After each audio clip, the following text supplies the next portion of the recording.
Hey guys, I think I made my first mistake in the Philippines. Not actually, I've made other mistakes, but I bought a karaoke machine. Not one of those big ones. I bought one in the store. It cost about $340 or something, somewhere around there I think it was in total. It's an expensive one. It's a really nice one actually. It has a nice sound to it. I got woken up this morning with my girlfriend and her brother singing on the karaoke machine at 9:30. Well, actually it was like about 8:45, and I usually sleep till like about 9:30, 10 o'clock, sometimes a little bit later because I have insomnia, so I like to sleep in the morning. I was like, oh my, I think I made a mistake. But anyway, I bought it. It's here now, and I have to suffer for it. And I had to pay half, or a little bit over half. My girlfriend used some of her money, and I was like, man, I'm kind of regretting this one already, really quickly. But anyway, you know what? When we have expats over, we like to have get-togethers and stuff every once in a while. So it'd be nice to have the karaoke machine, I guess. I mean, some people don't have a voice, but it's kind of fun. But we like to play music also, like regular music. But everybody wants to be a rock star in the Philippines. And they think the karaoke machine's going to get them there, I think. But you know what?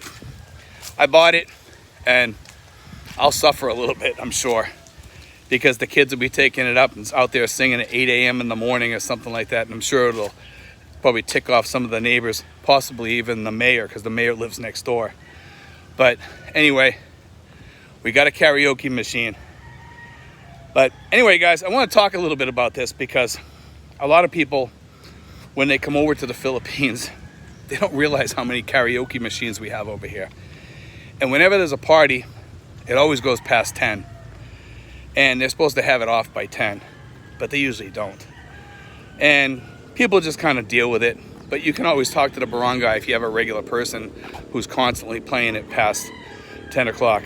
But in all reality, we've had some of our neighbors, I won't mention any names or anything, but some of our neighbors have gone past 10.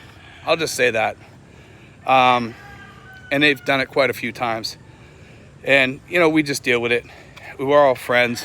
We all get along, and you know something? Sometimes you gotta deal with a birthday party or what have you on occasion.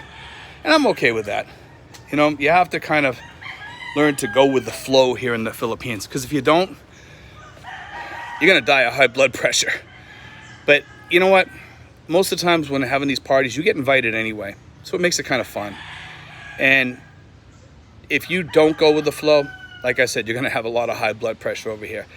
I always hear comments about roosters and karaoke machines. I'm not sure which is worse. Sometimes you get used to the roosters. Karaoke's kind of hard to get used to when you have somebody who's a bad singer who sings in the apartment next to you or something, and they're putting that on every once in a while. And I can understand why some expats would get a little pissed off sometimes, because I myself, when people are singing up above, you know, in the houses up above, sometimes I get a little ticked off too, but it doesn't happen that much. I would say probably maybe 10, 15 times a year, I probably hear people singing karaoke. That's about it. It's not that bad. You know, a lot of expats make it out worse than what it is. Maybe they have a bad neighbor or something who plays the karaoke machine every single day. That can be a little bit unnerving and want to make you want to move. But you know what? Karaoke's, they're part of Philippine culture. A lot of people think that the Japanese invented the karaoke machine. It was actually the Filipinos. From what I understand, the Filipinos were the ones who invented it. They always think that the Japanese. No, supposedly it was a Filipino that invented the karaoke machine. I'm not sure why they gave it the name karaoke. Sounds more Japanese to me.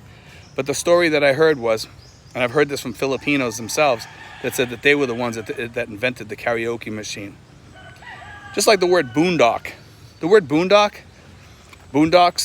it means like out way far away. It means mountains. It's a Filipino word.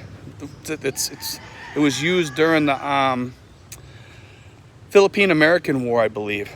A lot of the Buffalo Soldiers used that word. Boondocks. Way out in the boondocks. It was a word that was used highly during the Philippine-American War. It was mentioned during that time a lot.